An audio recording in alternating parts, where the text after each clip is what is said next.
Well, hey there. Hello to you. How are you doing today? I hope you're doing amazing.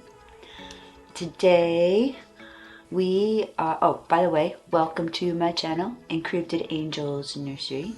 My name is Dax, and today we have Arcana, and we are doing a hashtag Tarot Tuesday. Yes, we are.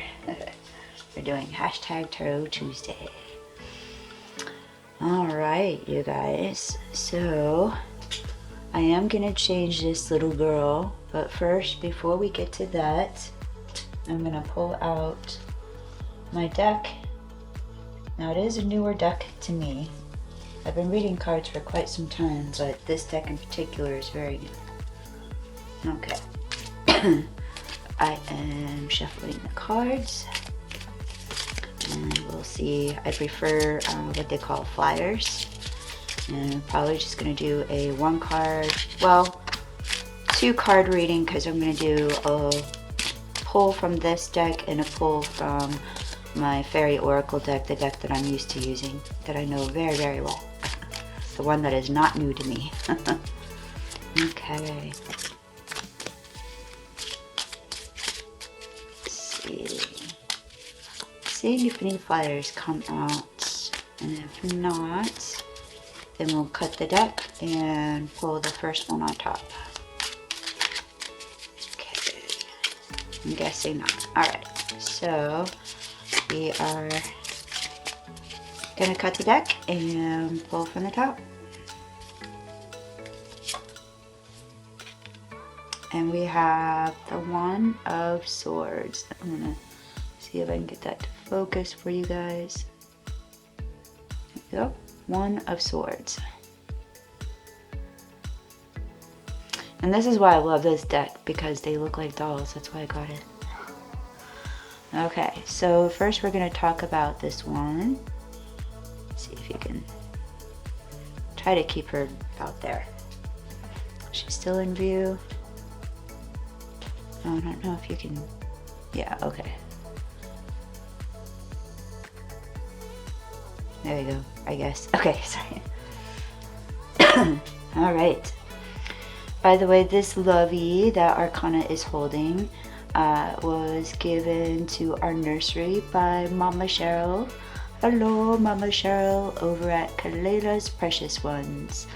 So if you aren't already subscribed, please go check her out. Subscribe to her. She has awesome dolls, awesome content. We'll give her back her lovey here in just a little bit. Also, before I get into it and carried away, let me show you what I'm changing her into today. So I'm changing her into this outfit. It has a onesie with pink fox. The onesie is like cream colored. It has a pink fox on it, and it does have some little flowers kind of near the fox, little leaves and flowers. And these socks that has little, let's see,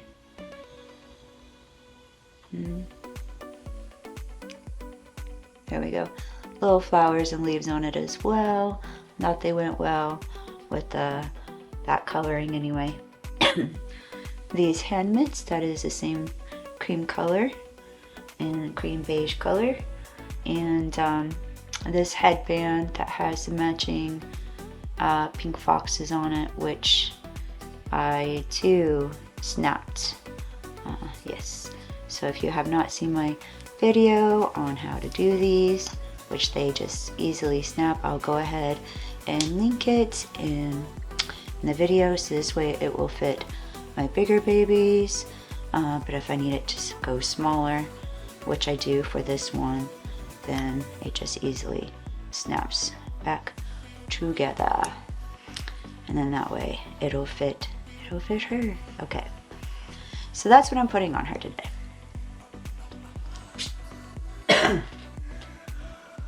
Okay, I love the colors in this card and everything. I really do. I love the colors of this card. So the pinks and the blues.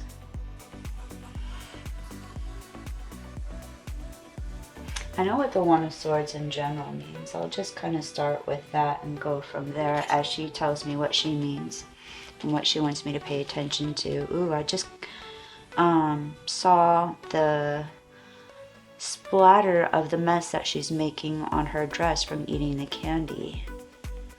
So I just did. Yes, she's making a mess. There's something new that is starting.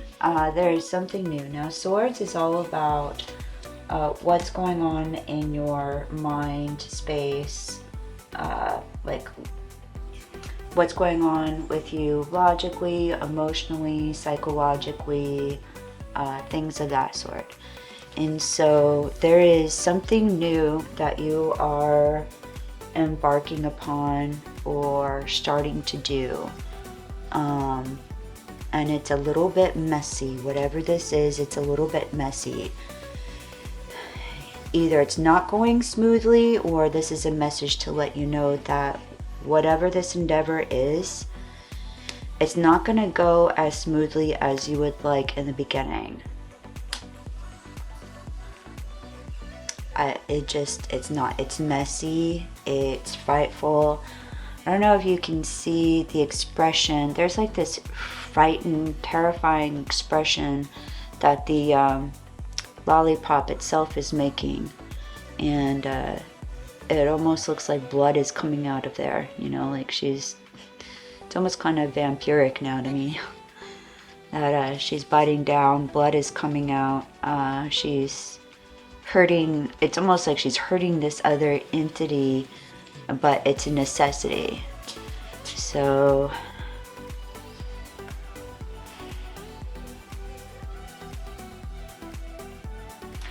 this kind of feels like you feel like you're hurting somebody else by doing what you need to do for you, for standing up for you, for showing up for you, for something of that sort. Like, it's like feeling guilty if you have to pull back away from a situation, person, place, or thing, anything of the sort, you know. Or this is like feeling guilty for laying down boundaries, or like you don't want to hurt the other person by what needs to be said or done, but in some kind of way it probably inevitably is kind of hurting them. Not necessarily, not in all cases, not necessarily, but that's the way you feel. You feel like you're hurting this person by taking an action that you've decided to go ahead and already take. And I feel like whatever action this is, you've already done it.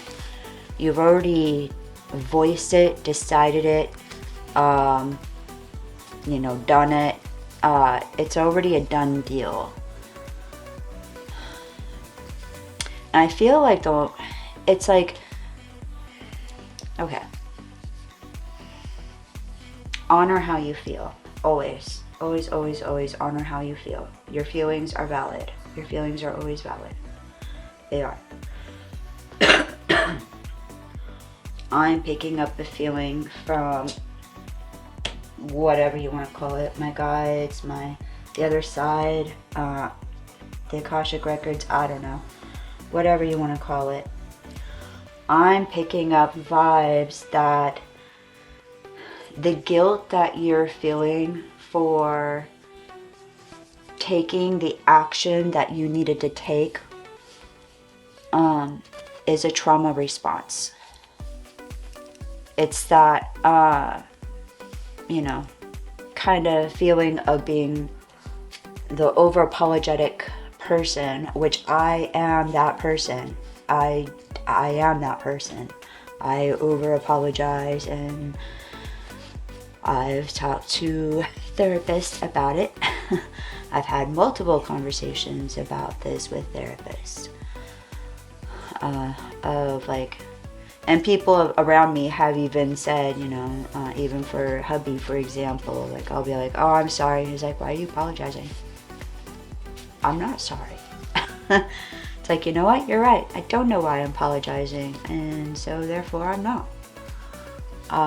So it's kind of like that. I also get that this is new for you. Whatever you're doing, you're not used to doing this for,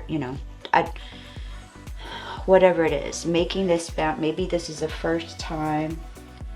Maybe whatever is happening, this is the first time that you've discovered you've had to make this decision, choice, or draw this boundary. Maybe it's the first time. And due to it being the first time, if that is the case, yeah. This feeling like I feel guilty for drawing this boundary, but I know I'm doing it for my own, emotional, psychological, mental health. So just keep that in mind, you guys. You are allowed to draw boundaries. And I understand that feeling of like, I feel guilty for drawing this boundary, but it's got to be done. I understand that feeling. I have been there, my friend. It's kind of like a muscle. The more you, like at first it's really sore, and the soreness is the guilt. At first it's really sore, but the more you practice drawing boundaries, making them and standing in them, standing strong in your boundaries, the easier it gets.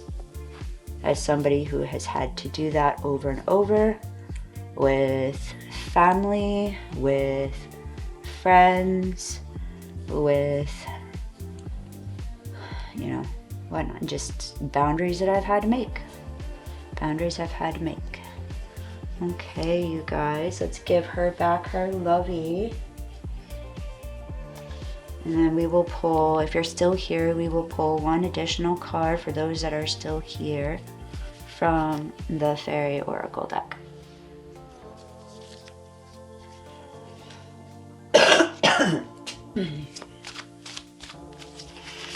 I'm just shuffling these cards.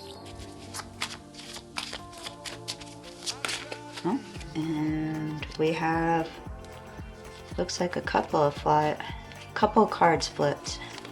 Geez, how many cards? Okay. Wow. 4 cards flipped. Okay.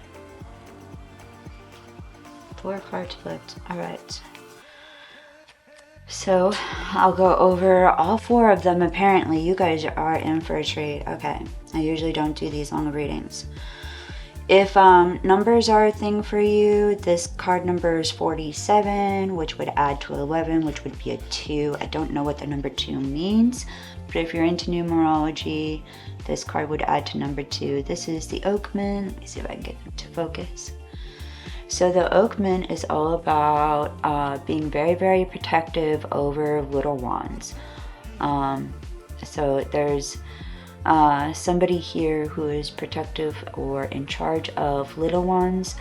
I don't actually feel that these are directly related. In other words, these are either babysitting or like nieces, nephews, could be grandchildren. I just don't feel that I don't feel that they're directly related, like mother, child, father, child, I don't feel like this is parental, like directly. It's either removed, like a little bit removed in the family, like I said, granddaughter, grandson, niece, nephew, or even a child that you're looking after. Get more than one too. There's like at least 2, if not 3 or 4. I keep hearing 3 to 4, so there's only 2 being represented, but I hear there's more than that, 3 to 4. 3 to 4 kids involved. And you have every single right to be protective, grow those roots, whatever it is. It's the Oakman is all about growing those family roots and teaching the youngins those roots, whatever they may be. Yeah, and being protective over them. So being very, very protective over them. Gawacha. Gawacha is number 64, so that is a 10, which 10 would be a 1. That makes 2 ones in your reading now. And Gawacha is about fear. This is fear-based. So somebody watching this... Okay, so I'm going to tell you a quote. I can't remember who said it, but I did not come up with this. Fear is a gatekeeper of the comfort zone. Okay? I'm going to say that again. Fear is a gatekeeper of the comfort zone. Okay? And Gawacha, that's exactly what, Gawacha is about. Gawacha is... Think to like watching a really scary movie and you cover your eyes and you're like, oh my gosh, I can't watch. But then you peek through your fingers and be like, okay, what's going on? But take this to more serious, like anxiety, some kind of serious mental health.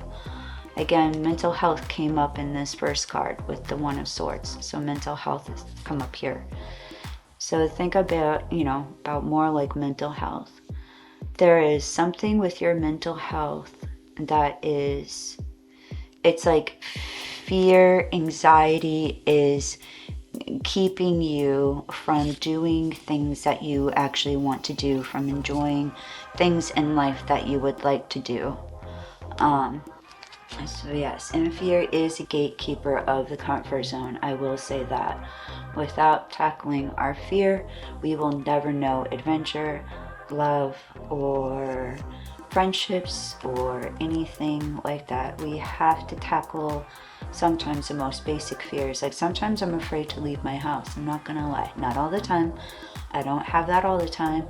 But sometimes I'm like, no, it just does not feel safe. I don't want to. And I have no logical reason as to why it doesn't feel safe. It just doesn't, and I don't want to. I just want to stay home. And so it is that fear? Probably. Yeah, I would say it is. It is some fear. So I understand when fear takes over and something feels scary, sometimes. But also, I don't always listen to that. Sometimes it's like, you know what? Leaving the house does feel scary, but I'm gonna do it anyway. I'm not gonna let this fear win. I want to go and shop for baby clothes, so I'm gonna go do it. I don't care. So it's like I basically just tell my fear to go sit down in a corner. That's what I tell my fear to do. Because again, fear is a gatekeeper. And sometimes I also think my emotions too. Emotions are guides and teachers. But some emotions can be trapped emotions. And what I mean by that is emotions from the past, emotions from trauma. So this fear that comes up is sometimes something that's like, when you did this before, something bad happened, and I'm just telling you, I just want to warn you that that could happen again.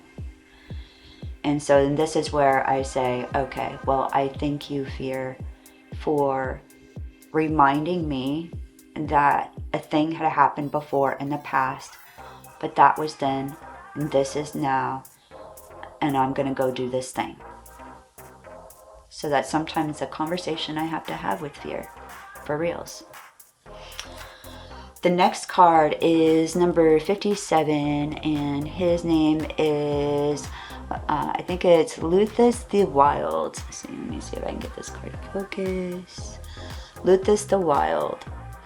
Now this card is, he always reminds me of that, like when you take a child to some kind of park with rides or something, like, Disneyland, Disney World, or down here we have Dollywood or something like that. It's like a kid going on a roller coaster, and as soon as they get off, going, again, jumping up and down, being almost impatient, but in a good way. So there's something here that is going on that you're very, very excited about, that you can't wait to happen. This is some kind of good thing coming up. I don't know if this is something that you have planned that's coming up that you can't wait. Maybe possibly a vacation, a visit. It could even be waiting for something like Happy Meal to arrive or something like that. But I feel like it's more than that. I don't feel like it could be, but I really feel like it's more like plans of either going somewhere or seeing somebody. So going somewhere, either traveling or somebody coming to you. But it's really good energy. It feels like really good energy, like going on a vacation, you know, going on a, to me, I would love to go to Disney World or Disneyland. I've been to Disneyland before a few times, but I'd love to go again. You know, it's that again, you know, I'd love it. And the last card we have that fell out for you guys is the Singer of Intuition, which is number 7. Make sure this focuses. Number 7. Now this is a very different type of fairy. This is like an energy fairy, which I kind of consider these, like the singers, I kind of consider singers as like the major arcana in tarot, which is where, by the way, this little one got her name. So her name's Arcana, and it came from the major and minor arcana in tarot. So yeah, the Singer of Intuition, this is an awesome, lovely card. This is your, like, this is intuition waking up, or reawakening. It is using your gifts. It is getting in touch with that, you know, intuitiveness, with your gut feelings, with what you feel is right for you, showing up for you, doing right by you, by listening to your intuition, your gut, and what you feel is right. And it's like following that, like following your gut feeling. Even when you're not even sure where it's going to take you, it's following your gut, you know, following your instincts, following your gut, listening to your inner intuition, and going with that. So, and I love how, like, let me see if I love the dots. You know, if you look at the dots, there's different dots in the card, and to me that always represents chakra points. So this could also be talking about doing a chakra cleansing or a chakra meditation. There's several that you can look up on YouTube, chakra meditation or chakra cleansing meditations. I love to do those, so, or something like that.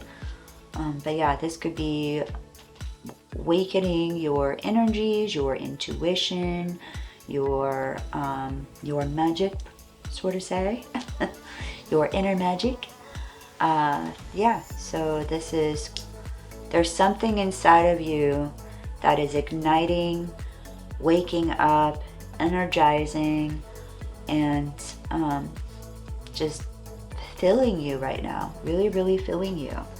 And I feel like it's coming from a very pure place. Like, I'm very Christian, so I feel like this is coming from, you know, God energy or universe energy or energy of light and love, that sort of speak. So it's coming from a very, very beautiful place. So I just love how it's pouring down. Just pouring down like that. Love it. Alright, you guys, so that does it for Tarot Tuesday this week. I hope you enjoyed your reading. Yeah, let me know down in the comments below what you think, and I will see you guys next time. Remember, you were made to love. Bye!